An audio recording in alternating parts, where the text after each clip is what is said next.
So I did something today that I'm not proud of.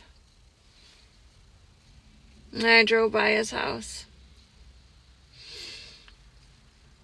I know. It's the classic move.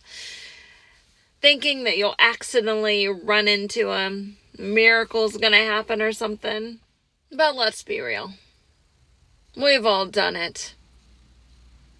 You're looking for answers or closure.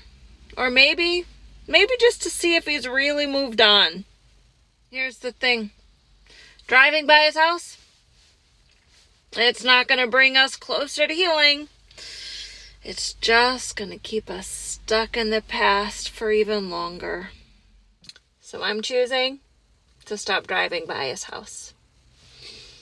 And instead start driving forward into my healing. We all slip up. It's okay. Just don't forget, your future is ahead of you. It's not going to be found in the rearview mirror.